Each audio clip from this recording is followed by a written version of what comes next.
Hey, everybody, welcome to the Grow Yourself podcast. I'm your host, Kevin McNulty, and this is your personal development school of growth, where each week my guests and I will bring and break down big ideas and practices that will help you learn, grow, and succeed in life. Thanks for checking us out. Now let the growth begin. Welcome, everybody, to another episode of Grow Yourself, your personal development school of growth, where we dive deep into topics to help shape us and teach us and really to push us, to grow and to be better every day. And I have the perfect guest who's going to help us do this. I am so thrilled to have John Edwards with us here today. He's a seasoned coach, consultant, international speaker, author, and the director of neuroscience at Neuroscience Institute. John is a dynamic, I should say his approach is very dynamic and has boosted the success of numerous Fortune 100 companies over his impressive 30-year career. John has a rich background in leadership roles across the spectrum of fields, from sales to human relations to business strategy and media, I should say. His experience makes him a powerhouse in driving change and delivering results, especially during challenging times. He's known for his humor and his engaging storyteller. And so we're going to try to engage both of those things here today. And John makes every talk a memorable experience. He fosters insights that really stick. And I know this as a fellow speaker, that those are the two ways that humor and storytelling is just really the ticket to engaging an audience. He's not just a speaker, though. John is a master trainer. He's a thought leader in talent development, behavioral intelligence, and applied neuroscience, which we will speak primarily about today, I believe. He's also a pioneer. He's pioneered initiatives that have reshaped leadership development, strategic thinking, and corporate culture on a global scale, consistently earning top honors from his clients. John is the author of Build Your Best Brain, Building Habits Today for When Stuff Hits the Fan Tomorrow. I mean, that's pretty telling right there. And by the way, 4 other books that are on Amazon, but I understand he has many more as well, ranging from, developing habits to good habits, I should say, to organizational culture, to speaking, actually. So get ready to deep dive into a fruitful conversation with John Edwards as he shares his expertise and his lively stories on navigating and succeeding in today's world. So please welcome John Edwards. John, so good to have you here today. Kevin, this is a thrill and an honor. I appreciate you allowing me to step into this space and spend some time with you.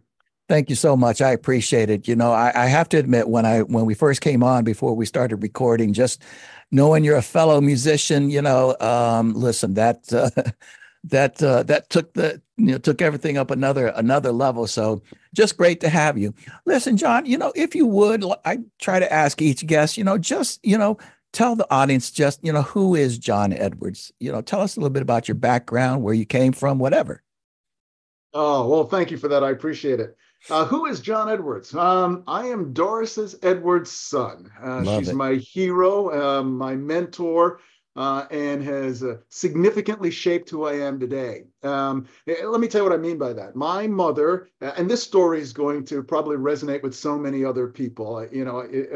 It's not as unique as sometimes I think it is. But my mother immigrated to this country so that I, her youngest child, her only son, could be the first male in our family history to become fully educated. And what I mean by that is make it past 5th or 6th grade. Dare she dream, get a high school degree? Dare she even fantasize about the potential for a college degree? And so that journey and the sacrifices that she made, I think, has really shaped the way that I view the world, the way that I view opportunities in the world, the way that I pursue those opportunities in the world, the rigor and vigor by which I think is due the commitment and sacrifices that she has made to give me the opportunities that I have today. Beautifully said. I love the way that you put that. And may I just ask, how do you see the world? Fascinating question. I've come to realize that as a result of those experiences, I do end up seeing the world a little bit differently than I think sometimes others do, but not so uniquely that I'm the only one. I don't believe that to be the case. I think folks who've grown up in different environments and now live in the United States, we're going to bring a perspective. For example, growing up in a third world country, is going to lead you to have a perspective around things, maybe a different level of interpretation around what's going on in the world, how we see the world, how we perceive the world, and I would say how we enjoy the world as well. And so, my mother was a woman who was very spiritual in nature, and so she raised us accordingly, and to the point where we could make our own decisions about our spiritual journey. And I think that also influences the way that you tend to see the world, embrace the world, and decipher the world. Well, that's fascinating. I'm hearing a lot there. I must admit that I've taken both of my daughters, they're now grown and out of the house, but to Nicaragua a couple of times where our church has a mission and this, that, and the other. And no question they see the world differently. I recall one of my daughters, I think she was around the 10th grade. We had just gotten back. It was a fall break or spring break, and she went back to school and then came back that day and looked clearly disturbed. And I was like, Christina, what's going on? She said, Dad, after being at Nicaragua, I just amazed at the things people complain about, and clearly was a sign of shaping herself. And the other thing, we're a Christian, faith-based family as well, but my wife and I kind of worked on that as well. While we certainly wanted to show some leadership and guidance, we tried not to be dogmatic about it, and realizing that if they're, whatever they're going to end up be, it needs to be real for them. And we know that they're moving in that direction of keeping things real, questioning their own faith and all those sorts of things. So that's fascinating. John, we're going to, you're kind of already jumping into this topic of mindset, which I'm just intrigued about. I want to really hear your perspective, practically and maybe from a neuroscience standpoint. But may I just ask, how do you define mindset? What is that, and why should we care or be more aware of it? Wow, great question. What is a mindset? So let's use John's definition here just to level set. When I think about a mindset, I think about it from the psychological lens of it's almost like a screen. And if I were to put up sort of a semi-transparent screen in front of all of us, all of our experiences and all of our choices leave imprints on that screen. And we see the world through that screen. So literally everything that we look at, the screen is right here. Everything that we look at is being filtered through that screen. And that's really at the host of our mindset. One of the things that I learned from Arun Gandhi, who was a relative, the late Arun Gandhi, who's a relative of Mahatma Gandhi. He taught me this. One of the things that Mahatma used to always say is, that our thoughts, our attitudes lead to our thoughts lead to our actions lead to our destiny.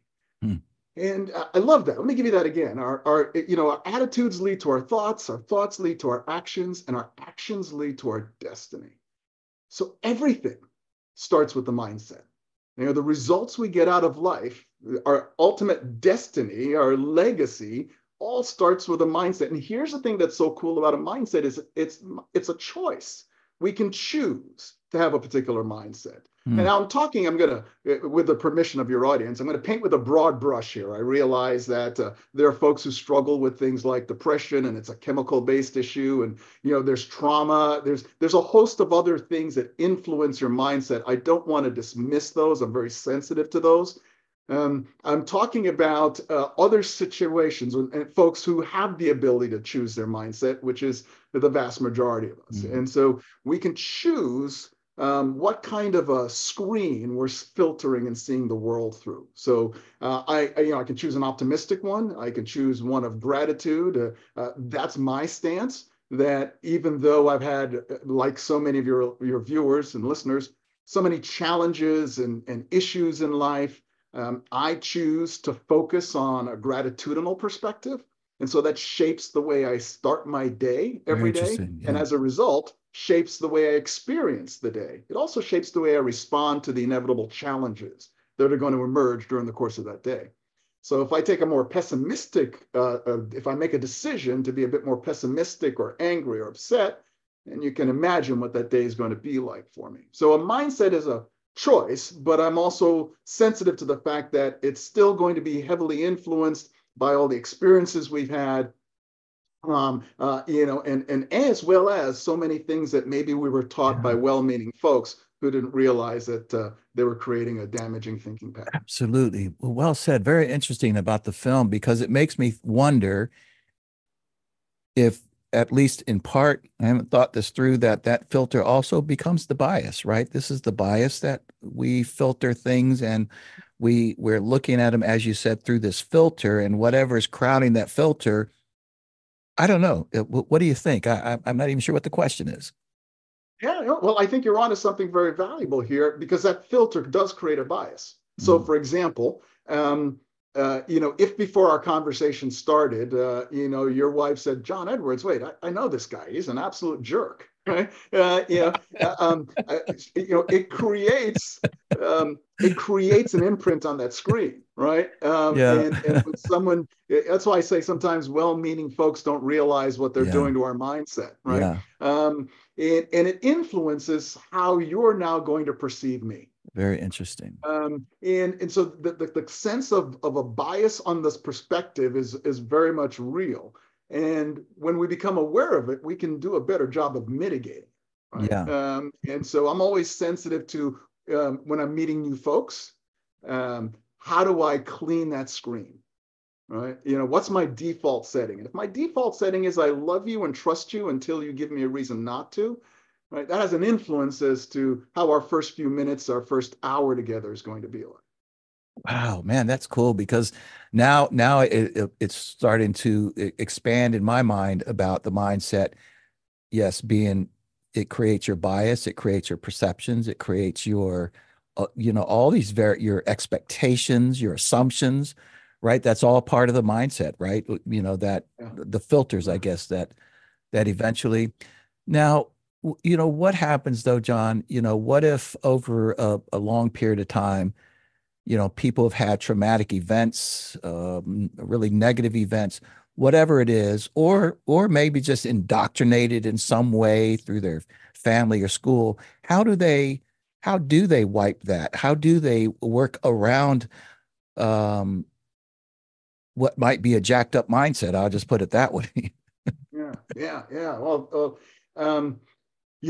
I think we need to recognize that for some folks, professional intervention is just absolutely necessary. Fair enough. It's just a must. It's just an absolute must. And so, again, with permission of your viewers, I'll speak to a different category of folks, but we want to recognize that there are some folks who are going to need more professional intervention than I can provide, and certainly much more than I can provide here in just a few minutes. And so highly encourage that, right? For folks who are really struggling in that space. There's another group of folks who are in a space where they can take more control over how their brain is processing some things. And in fact, that's what my latest book talks a bit about. What are the habits that we need to be doing today that will enable us to be better about how we deal with stuff tomorrow? And realizing there's so many wellness programs and well-being programs that are out there, all doing remarkably good things and good stuff. But it occurred to me that so many of them are dealing with the stress after the fact, anxiety after the fact. Like, how do I manage it after it hits? And I saw an opportunity to try to help folks earlier in the stage, right? How do we go upstream and start doing some things today that give me the cognitive resiliency and capacity that I know I'm going to need for the inevitable stuff that's going to hit the fan tomorrow? And so there are things that we can do. There are habits we can develop. There are things that we can do to reset our mindset, reinforce our mindset, reinvigorate our mindset on a regular, reoccurring basis. That helps us to build up some resilience. That's interesting, because I know that I either read or heard on another podcast, I not quite remember, that you talk about something to the effect of preparing the mind before the storm. or something like this. And this is what you're referring to here, right? Is being more proactive with your mindset as opposed to reactive. Yeah, yeah. You can think of your brain as a computer. This is not original analogy of mine, and I don't know who originally came up with it. I'd give them credit. But if you think of your brain as a computer, it needs programming, right? Whether it's a Mac or PC base, it needs an operating system. Your brain works the same way. It needs an operating system in order to make sense of the world. It's this idea of congruence. How do we take all of this and make it, understandable to the brain? And that's largely because the brain is a prediction machine. I always pause when I say that because there's so many smart people out there who are thinking to themselves, no, John, that's not what I learned. I took a few courses in college and they taught me that the brain is a thinking machine. And I usually counter with this. You're absolutely right. The brain is a thinking machine. However, the brain thinks in order to predict. Thinks in order to predict. And so if it needs an operating system, where is that operating system coming from and how's it being influenced? And we talk a little bit about this in the book. There are so many external factors in the world today that are deliberately, distinctively trying to influence your operating system. And as soon as we start thinking about it, they'll start to pop into our heads. We'll realize pretty quickly that, you turn on the TV, it's an influence source. Pick up your smart device, which, by the way, does not make you smarter. It does the opposite, right? Pick that up. That's an influence source. Yeah. Algorithms that are out there that are trying to get you to click on this or stay longer in this space or just tons of manipulation. You go into the supermarket and it's designed to influence you, right? In terms of what goes on the top shelf, what goes on the eye level shelf, and what's at the register before you check out. I mean, all of it exquisitely designed to influence your operating system. Wow. So the point here is, if you and I don't start to deliberately write our own code, it's going to be written by someone else. And that's the risk that we that is absolutely fascinating. And so if it's not the first thing, it seems like among the first things is to be aware of, first of all, let me be more specific about what you just said, and that is to be aware of the fact that no matter where you turn, what you turn on, who you talk to, there is an element of that other side trying to influence you. And this really gets into this idea of algorithms, that you can, and which I think, I don't know this for a fact, was once you get into politics, all bets are off. But this idea behind TikTok and that, those behind it are trying to influence the thinking of whomever is on TikTok. And that doesn't have to be just for TikTok. That could be for YouTube, Google, all the rest. That let's say you come with a relatively clear film or, filter with your mindset. And once you start clicking on something, the algorithm kicks in and you start seeing more of it. And you do that if you do it without any level of self-awareness, 3 months down the road, you might believe that there are, purple elephants on Mars because you've heard it so many times and they have influenced your thinking. Am I even close to what you're talking about? You're spot on. You're absolutely spot on. You wake up one morning and you have no idea why you're now willing to pick up a picket sign and march in defense of the purple elephant syndrome, right? You don't realize how you got there, and it's an indoctrination over time, right? And let me maybe share a little bit of it from a neuroscience perspective. Please. If we think of the prefrontal cortex, which sits right here, often commonly referred to as a PFC, it's responsible for executive processing. So this is, my analysis is going on here, my emotional regulation, a lot of that kind of stuff's going on. And by the way, I'm doing this because that is where it sits. So, when we use the term, let's bring it to the front of our minds, that we're talking about, let's activate the prefrontal cortex.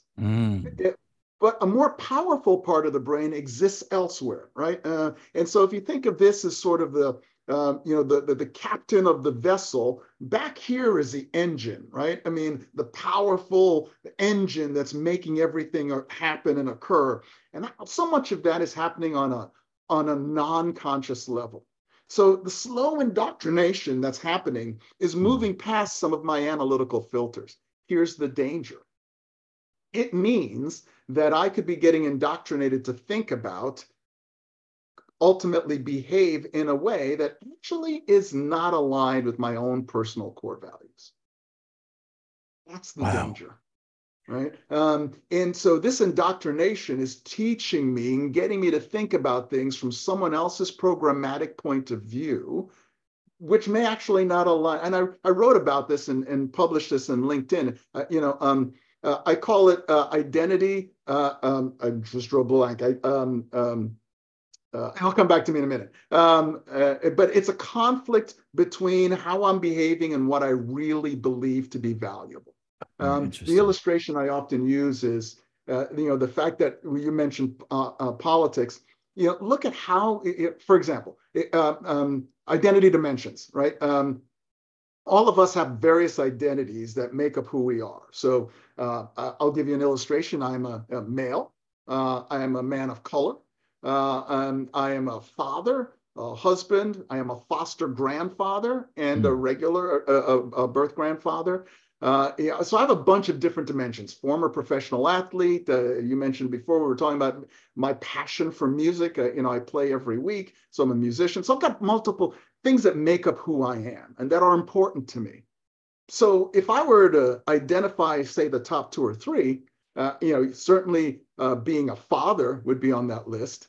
But you might have noticed that in terms of what I would list, I didn't list my political beliefs. Yes. But yet, if we were to all do that exercise, list the things that are important to us, and then identify the top two or three, right? Very few of us are going to put our political beliefs in that category, yet we make so many decisions about relationships based on them. That's a good point. Like, look at how many fathers and daughters aren't getting along because of political beliefs, right? Look at how many husbands and wives aren't getting along because of a political belief. But yet that's not as important to them as that identity of being a husband or a father, etc. So that's a poignant illustration of how over time we can get to a place that we don't want to be by turning into someone we don't want to be. That is crazy. The way that you pose that is incredible. And it makes me, I've actually asked this question. I can understand religion. So, many of us, when we were growing up, they don't talk about sex, religion, and politics. And, sex is out the door. That's pretty much open, open conversation these days. And perhaps so are the others. But like, for instance, religion, it would have to be, I think about this like, as a Christian, I'm a Christian. And so I might be speaking to others about Christianity. I might even be proselytizing. But if I'm sitting alone thinking about talking to, let's say, a devout Muslim, my paradigm or my thinking would be, oh boy, if a Muslim came to talk to me about converting me to a Muslim, it ain't gonna happen. It would not happen because I'm so steeped in those beliefs. Okay. So we'll start with that. I mean, we could get off into the spiritual realm, but I'm just talking about from a mindset standpoint. But then we get into politics. So if you ask me, what are your top values or that you live by, or top, religion or my spirituality, God would go to the top, all the way to the top. You're right. I would say nothing about politics, but politics seems to drive incredible anger and frustration and debate and all sorts of things. So then if it wouldn't land on my list, why does it seem to cause so much destruction, I guess you could say, in terms of relationships? Yeah, because we've been programmed to be angry. Oh, hello. Yeah, we've been programmed to be angry. The illustration that comes to mind, I joke about coming from the Caribbean, where we argue for the fun of it, right? And I didn't realize that arguing impacted relationships until I saw that happen here in the United States. Yeah, listen, folks, you know what I'm talking about. For those of you that have ever seen a bunch of folks from the Caribbean play dominoes, you and I both are aware of the fact that that is not a game. That is warfare, right? I mean, it is. If you're observing that from afar, you're waiting for a fist fight, which of course never happens. But we don't play dominoes in the Caribbean the same way that you all do here in the United States, where we're nice and we're polite and we place them down. No, no, no. What you will have noticed is that we get a full fulcrum swing from back here. We slam it on the table, and it must be accompanied by a statement that lets the other people at the table know that their life is not worth anything. And so it's a high energy, incredibly vocal, it usually involves some red stripe, kind of an activity, right? And at the end of the day, we're all still best friends. We're going to get together tomorrow and do this all over again because it was that much fun. Now, I use that as a light illustration just to say there's a context by which we can be in disagreement with each other and not have an impact on relationship. And there's a context where we can so easily have negative impacts on relationship because of disagreements with each other. Yeah. Wow. Now, what's happening there is we're making, right, something larger than we actually want it to be.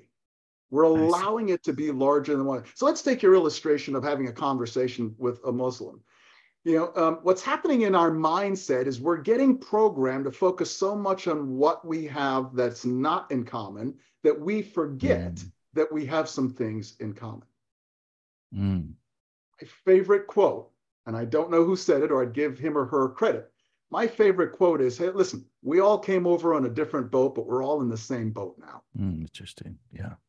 Yeah, so all of those algorithms that are seeking to influence us are creating divisiveness, a focus on my screen, my screen of why we're different, and we're forgetting what we have that's the same. Yeah, and as a result, we're losing the ability to have civil conversation. We're losing the ability to explore each other's thoughts, each other's feelings, each other's beliefs. We're losing the ability to learn and grow. We're losing the opportunity to have a growth mindset because we're becoming so fixed on these particular pillars that it's disabling our learning capabilities. Wow, you're laying down some serious wisdom here, John. Seriously, because part of what you make me think about is and going back to the idea of being proactive with your mindset. I know I don't, fortunately don't have to travel to Nashville that much during some sort of a traffic jam. But my wife, Jane, would always say, Kevin, remember, you're going to hit some traffic and it frustrates you. So just be aware of that. And what she's doing, and I know that she's doing it, she's helping me wipe that filter, isn't she? She's helping me to go, okay, catch that frustration before it happens, and mitigate it, as you said earlier. That's a bit of a practical example, but I think that's what you're saying to a large degree, is that one of the solutions is the self-awareness, proactivity, the understanding that you have this filter, and that if you are not guarded, if you are not thinking about it, proactive, self-aware of it, it just, you see it, it just comes through that negative filter, and bam, there you are, pissed off at the traffic that, for some people happens every single day, but they get pissed off every single day too. Yeah. It's really getting this part of my brain to remind this powerful part of my brain who I want to be, how I want to show up, and how I want to treat other people. Very, very nicely said. So nicely said. Now, I know that I think you've said before that we are hardwired for positive thinking or positivity or positive mindset, something to that effect. Is that right? Did I say that correctly? I'm trying to remember what I may have said. When it comes to the hardwiring to hardwire, I think you said hardwired to having positive experiences, and thus you want to repeat it, I believe is kind of what you said. Yeah, and that piece is true. We are hardwired to want to repeat positive experiences, which is why if we have a positive experience with another individual, we sort of look forward to that, I see what you're right? saying. Yeah, and because that's enjoyable, and the reason that's enjoyable is because of neurotransmitters that are secreted through my body. You and I spent some time bonding before this started. We were actually, secreting what the researchers called the bonding hormone, right? So we're secreting some oxytocin. We're becoming friends. We've all had that experience with other people. We Yes. first meet them, and look, we have some things in common. Looks like we're going to get along, and so that positivity is secreting a set of chemical neurotransmitters through our body that makes us feel a certain way. And let me just tell you how powerful that is. And our viewers will be able to relate to this. We've probably all had the experience where we've spent time with someone, maybe it's at an event or a conference or something. We're like, it was really great. I really loved hanging out with Kevin. And then you don't see each other for a while. Right now, let's say I'm speaking in Nashville next month, but let's say it's a year from now, and I'm speaking in Nashville, and I'm walking down the street with my wife, and you're walking down the street with your wife, and we come around the corner, and we see each other from a distance, right? And again, folks listening will have had this experience, and I can't remember your name, and I'm like, oh yeah, honey, that's what's his name? Oh, I don't remember his name. Nice guy though. It's amazing. We Interesting. I don't see. remember each other's name, but here's a catch. We'll remember how we feel about each other. Right. And we would We're react not to each other in such a way too, even though we don't remember names. It's like, hey, but yeah, exactly. We were, that feeling comes back because as yeah, human beings, we imprint interesting. on each other, I right? see. We imprint on each other's brains, and we imprint on each other's brains emotionally. Yeah, and so that's what comes back, right? Because all of us know people, especially those of us that are still working. We see a meeting notice or a calendar invite come up for something at work, and there's that one person's name on it. You know who I'm talking about, right? And you see their name, and you just start having that kind of reaction, right? Because of the feeling we have Yeah. about being in Yeah. the presence of that person, right? Yeah. And none of us want to be the person that gets that kind of a reaction from someone else, That's right? right. But yet, if we're not deliberate about showing up in the way we want to show up and being the person we want to be like, and treating other people in a way that's closer to our core values, we run the risk of Yeah. accidentally being that person. John, why is it that, and I won't speak this as a truth, but certainly an observation that we tend to negative experiences that we've had tend to trigger us more than positive experiences. So, they just seem to have a more profound effect on us, and we remember this more. I know sometimes I've asked audiences, hey, what's the most positive thing that's ever happened to you in your life? And they're like, oh gosh, oh, I'm not sure. And then they say, well, what's the most negative? And everybody's hand goes up, and they remember it. Is there a scientific reason behind that? Yeah, yeah. So here's what we know from the science, and that is our negative experiences imprint deeper on us than Oh, our positive experiences do. And whether it's a small negative or, certainly we all understand the impact of a traumatic experience, right? But mm, even small ones, I mean, even small negative experiences will impact on us in that way. Our brains are. Remember, I said the brain's a prediction machine, right? yes. It's always wanting to predict what's going to happen next, which is why we have that reaction about that Yeah, person coming into the meeting, right? We're predicting I an see. unpleasant experience being in the presence of that person. Um, our brain is not only a prediction machine, but in order to predict, it's constantly scanning its environment to understand what's going on. And the default setting for this is threat. So we're constantly scanning our environment multiple times per second Wow. for threat mechanisms, Wow. multiple times per second, right? And so, as a result, for example, here's a good one. There's a door behind me. If that door was ajar or or open halfway, your viewing audience would be uncomfortable. Interesting. Why would they be uncomfortable? Right. And we're not, they may not know that this is why I'm uncomfortable, right? It might not be this part of their brain saying, boy, it's uncomfortable paying attention to this guy. It's this part of the brain going, I don't know what's going to happen with that open door, right? I like the sense of someone might walk through it, for example, right? You know, the sense of, is he safe? He's not going to see anybody coming through that door, right? People would I actually see. fear for me.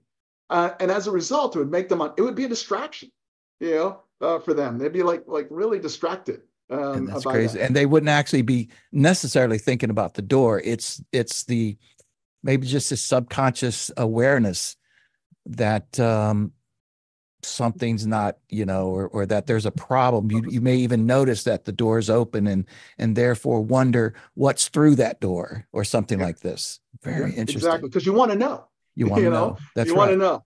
And right now, that doesn't seem like a safe environment. Right. And the brain wants to be safe. I can't relax if my brain is not safe. Yeah. So it wants to be safe. It wants to feel safe. Yeah. And as a result, anything in the environment that interrupts that safety, creates a threat mechanism. Those threat mechanisms imprint on my brain deeper and more thoroughly and longer lasting than any positive imprints do. Yeah, hence why it can be very difficult for people who've had serious trauma over their life to work their way through that. It's that's fascinating. John, for those viewers or listeners that may not know much about neuroscience, how would you summarize neuroscience and why would it be important for just, the average person, to understand or what aspect of it is important for them to understand?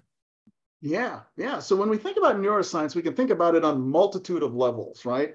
There's an academic level, there's a research level, there's an applied level. When you think about the academic and research level, those are folks who are just way smarter than I, right? I hear you. On the applied level, we're thinking all the time around how does the human brain work?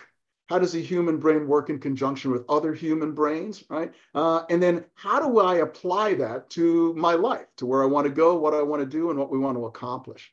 And where we see great value in that is it gives us a scientific approach to understanding what's going on in the brain, and it brings a focus to the prefrontal cortex of what it is that I need to think about in order to have, be, and do what I want to have, be, and do. And that's where we see the great value. We find that when we look at things from a neuroscience perspective, and because it's scientific, it allows us to bypass a lot of the other biases that are in our heads about things. When I speak with leadership teams, one of the things I often will say is, listen, we're going to talk about neuroscience, and it allows us to enter into this space of no shame, no blame, no condemnation. No shame, no blame, no condemnation. It's just simply the way the brain works. It doesn't make us bad people. It just makes us people. Now, let's talk about what you might want to choose to focus on and change as a result of that. So neuroscience allows us to get into those conversations that otherwise might be so uncomfortable for folks to get into that they tend to avoid it. So, to some aspect, I guess, you can correct me, neuroscience kind of talks about the way the brain works and that it's somewhat helpful for the average person to just have a basic understanding of, like you said, the prefrontal cortex and those and how one affects the other. Just perhaps even just raising our awareness that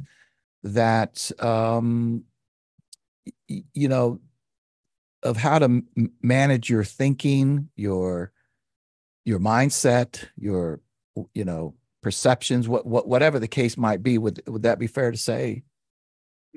Yeah, it enables us to go from what I refer to as passive imprinting. Remember the screen? Passive Yes. imprinting is I just go through my day. I'm in survival mode. I'm not at all aware of the imprints that are impacting my screen and creating a filter. Yeah. So I go from passive imprinting to active imprinting, right? Being a little more deliberate about the things that hit my filter, right?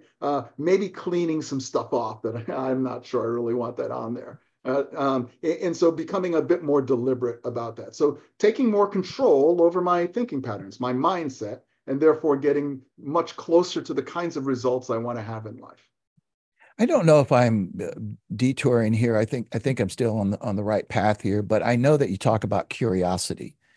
and that curiosity, these are my words, but I think essentially what you're saying, that, curiosity is an important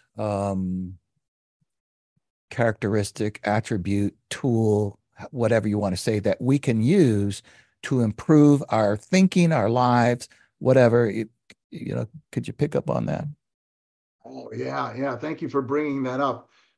If you were to ask me, as others have, hey John, we're in this age of just constant, continuous change, bombardment. My brain's having a hard time keeping up. And then this whole AI thing and generative AI thing, and what does that really mean for my future and my life, my job? What's happening here? I can't keep pace, and it's getting faster. What is the 1, 2, 3 things, John? I just need to hone in on a few things to just survive all of this. If you were to ask that question, one of those 3 things I would tell you, you need to foster immediately and regularly, have it become just part of who you are, is a sense of curiosity. Become super curious. Because one of the things that's happening during those imprinting is it's seeking to restrict curiosity. It's seeking to restrict, especially intellectual analysis or critical thinking, right? It's seeking to restrict all of those things. When encounter, if I can develop a curious attitude, it's going to change the way I treat people, react to people, and it's going to change the way that I have, those neurotransmitters secreted through my body. Which chemical cocktail will secrete as a result of something? Let me give you an illustration. You're having a conversation with someone and they say to you, Kevin, I just don't think you look good in black. It's a silly color for you. You really shouldn't wear it anymore, right? So if they said it to you or they said it to me, we would have choices around how we react, right? Black might be my favorite color to wear. And so I might be like, who are you to tell me what I can or cannot wear, right? I might have that kind of a reaction. I might have a polite, thank you for that. I appreciate it. In the back of my head, I'm going, I don't ever want to be in the same room with you again. Right? Thanks for your input. Yeah, that's right. So there could be a variety of different responses. However, if I am curious, if I've determined that that's the way I want my brain to function, I'm probably going to respond by doing what? Asking a question. Very cool. I'm probably going to respond. So when someone comes at me with something that maybe I don't agree with, and my first response is, well, that's a really fascinating perspective. Could you share a little more around how you drew that conclusion? Was it kind of like a personal perception? Were you reading some research? I'm just really curious how you got to where you are. Now look at what's going on here. Interesting. Two things are happening, right? My brain is saying, to the body via these neurotransmitters, secrete a non-defensive, curious inquiry set of cocktails versus secrete a defensive, get ready to fight or run set of cocktails, right? One is highly stressful. One is still stressful, but significantly less stressful. And then look at the second thing that's happening. I am transforming the relationship in the moment. We're now moving from a place of conflict to a place of understanding. Very interesting. And I would submit that this is this idea of being curious, particularly inside of a conversation, or even equally if somebody's giving you some feedback, that so if you said something like hey Kevin, you seem like a really nice guy. If I were curious, I would, I might just say, oh, thank you, ha ha ha ha.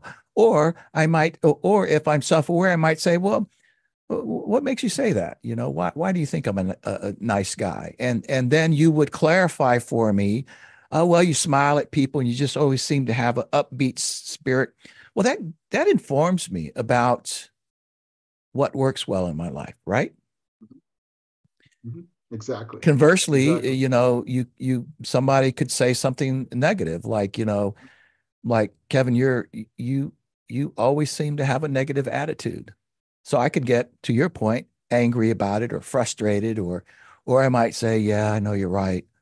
Or I might say, what, why do you think that? What am I giving off? That, you see, there's that curious tone that again, can very well inform me, give me good feedback. And because I might say, well, you know what, I really wasn't feeling negative. And they say, well, maybe it was just your facials. And I say, okay, so again, it's informing me. Maybe I need to check my nonverbals as I'm talking about certain things or something like this. Yeah, and you know, we teach this to leaders as well, that this is one of the most powerful attributes they can develop in the workplace, right? It's no longer, your currency is no longer the fact that you're the smartest person in the room, because you're not. Right? That's Too right. many things are changing too fast in That's this right. era. You might have been the smartest person last year, but That's right. so your job is no longer as a leader to be the smartest person in the room. Your job is now to bring out the smartness of everybody else in the room. Love it. Right? Collective intelligence is always going to trump whatever individual intelligence I brought into the room. So a curious attitude for a leader is fundamentally important in an ever-changing world. Drives retention, drives deeper engagement. People like you more, they respect you more. All of a sudden, your leadership value is increased because you're asking more questions. You know, so it plays out in a variety of different spaces and a variety of different arenas, but it transcends all ages, all offices, all jobs. It just transcends everything as a value that drives us into success. The last thing I want to share about this is it releases our brain from the pressure of prediction.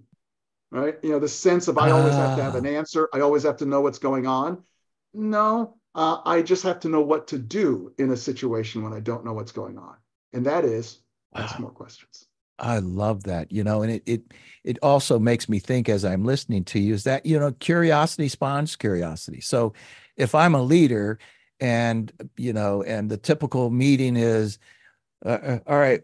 Good morning, folks. We got this new project in, Joe, you need to do this, Sally, this, what you got going, all this, rather than we've got this new project going on, Joe, how would you handle this? How do you think we ought to approach this? Right. And then everybody's mind goes to that. How would I approach it? Right. It's a curiosity factor. I believe that's engaged there, Absolutely. It's very, very interesting. I want to share one more thing that you brought up about the smartest person in the room. I was trying to remember exactly what you had said, but I recall when I was in the Air Force, this was in the early to mid 90s. It would have been the mid 90s, actually. So in the early 90s, early to mid 90s, particularly the Air Force, I don't recall if it was the entire military departments, but the Air Force downsized a lot. They early outed a lot of people. And that was partly because of the first Gulf War had wound down and they had too many people. So I'm not sure how this happened, but they ended up taking out a lot of the middle ranks, particularly within the enlisted ranks, the young sergeants or the older, specialists, if you will. And what they found within a couple of years is that they downsized too many in the middle and left themselves with young airmen and older sergeants and no buffer in between. And I was in human relations education at the time, and we started noticing that there was a lot of conflict going on, a lot of, okay, boomer, and okay, you little smartass, and this kind of language and sort of attitude going on. And I would say that, at least my office discovered that many of the old brown shoes, as we'd say at the time, these young people coming in were smart and a lot smarter. Technology was on the move, and they were much smarter. Many of them had at least two-year degrees. And then you had the older NCOs who they didn't have that same intellectual prowess, if you will. And so there was this big divide. And until we started understanding that what you all should do as leaders is to engage these young people, learn from them, ask them questions. I mean, you're really, you aren't the smartest person in the room anymore. So one, how do you stimulate and motivate them to contribute more? But secondly, how about the idea that you might be able to learn a thing or two and really improve your workplace because you're engaging people rather than putting them down, rather than stifling their intelligence. And don't remember exactly, but I think it was something about the smartest person in the room that triggered that thought for me, and so forth. Well, John, tell us about your book. What's the big idea in your book? And just help us understand. Build your best brain, building habits today for when stuff hits the fan tomorrow. I love the title. There it is, right Yeah. there. Yeah. Tell us about the big idea in there, and just tell us a little bit about it. Yeah, thank you for asking that question. So I'm so excited about this book. And it really ties into our conversation today in the sense that it's really around what are the habits that I can develop so that I can be more active in the imprints that are happening on my screen. Like, what do I need to think about? And I try, it's not a very thick book. I try not to be overwhelming with this information. I try to give you a little bit of neuroscience because I'm a nerd. I can't help it. So I give you, a little bit of neuroscience in there around that. But my ultimate objective is helping you to develop daily habits, which, by the way, you'll lean in and you'll work on these things, and it'll over time just become the way you now operate. It'll become automatic for your brain. So it has everything to do with, like, for example, the way we start our days. One of the most important elements to a healthy brain is how my day begins. Right? The beginning of my day dictates the rest of my day. And so what do we typically do in Western educated countries? In North America, we get up and many of us reach for a smart device. Worst thing we can do, unless you're just turning off the alarm.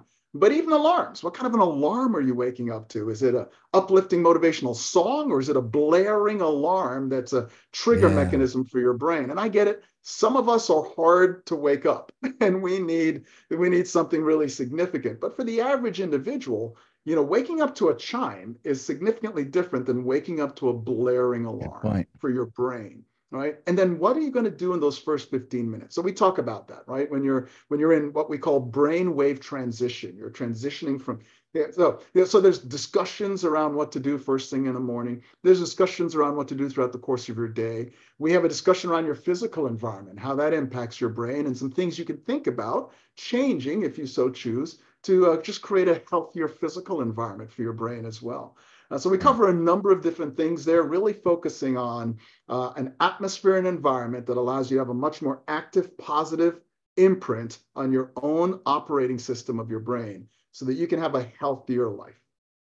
I love that. And that goes back to what you said earlier on about, listen, either you encode your brain or the rest of the world will do it for you. And it's not necessarily what you're looking for. And perhaps why we all, as you said, become frustrated, angry, whatever it is that we are doing, and perhaps even thinking things that don't line up. I like to think of myself as a nice guy. I value being friendly and nice, but I'm not always that way. And it really frustrates me when I act ugly, if you will, you see. And then, by the way, I ruminate over that as well, when it comes to doing those sorts of things, because it flies. That's an interesting thought. Is there one thing that you could tell our audience about, either building or rebuilding habits that would benefit, that they could take away from here and go, and start developing new habits for a bit better brain? Yeah. One thing that I could share with them, the very fact that you're listening to this podcast has already started the process for you. That's good. Because it's brought it up here, right? The prefrontal cortex. It's now brought your thinking into more cognitive alignment with who do I want to be? And I think the number one question you and I have to answer is that very question. Who do I want to be? How do I want to show up? And what's the gap, right? To your point, Kevin, you want to be a nice guy. Sometimes you're not. That's inevitable, right? Because we all have good days, bad days. But rarely do we spend the time thinking about, how do I want to show up? Who do I want to be? What kind of a legacy do I really want to leave behind? And what does that look like? What's that behavior look like? And what do I need to start doing today so that I can have that legacy tomorrow? What do Oh I need to man. start doing today that I can have? And the one other tip that I would share with folks is it's not enough to think about this. You got to write it down. You've got to, and Interesting. it activates the motor cortex of the brain and some other areas of the brain. So thinking about it is not enough. You've got to actually write this out. Who do I want to be? How do I want to be described? What do I want that to look like? How do I want people to feel around me? And how do I want people to feel after I've left the room? And that Wow. will help to bring some clarity to how you want to show up and the practices and habits you'll want to start developing as a That result is of that. powerful. It's simple but so powerful, and perhaps why Brian Tracy is so adamant about writing down your goals. You know, he if I've heard him say this once, he said it 1,000 times that he'll talk about setting goals, and he will be adamant that you gotta write them down, and that's, I suppose, why. What did you call that? The Motor cortex. motor cortex. Very, very interesting. Wow, what a fascinating conversation, John.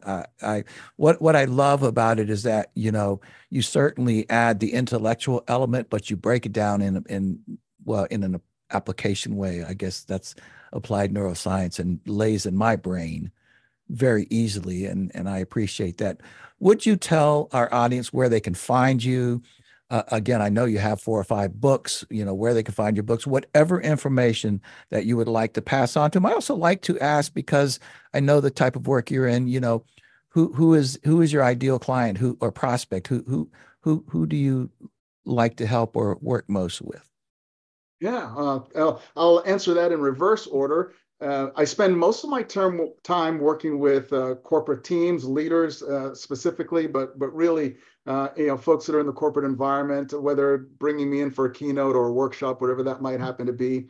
That's one set of audiences. I also spend a lot of time training other professional speakers as well, Oh, which interesting. is something that really lights me up. I get excited about bringing Hmm. neuroscience and the concept of how are we giving presentations in a way that makes a difference. In fact, Wow. one of the books talks about how do we move from information dissemination to a long-lasting behavior change.